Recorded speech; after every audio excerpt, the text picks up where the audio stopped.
For some reason, one of the hardest things for a human to do is to eat right. Whether that is because we have limited access to resources in all areas or if it is because we simply have too much access to unhealthy food, there are many reasons that eating healthy is a challenge. Sure, we can eat just about anything and it will sustain us. We will manage to move from one moment to the next and be able to call ourselves healthy. But is it really healthy to subsist on a diet of processed foods and sugary drinks? Just because we are alive does not mean that we are healthy. And the older we get, the more our bad habits begin to catch up with us. It is unbelievably important to form healthy eating habits early on in life, or at least, as early as possible to prevent any future issues from occurring.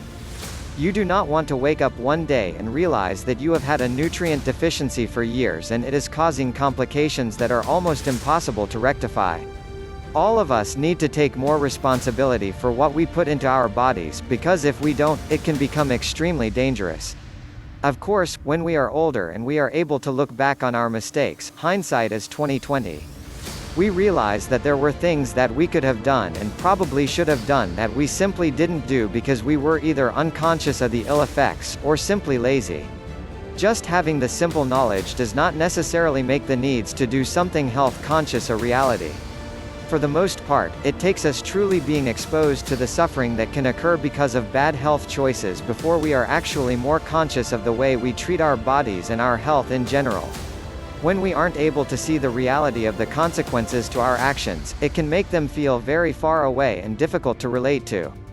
We may even blow them off entirely. This can be a very debilitating place to find yourself in, especially when you are already dealing from the side effects of poor eating and a lack of a healthy diet. To be continued.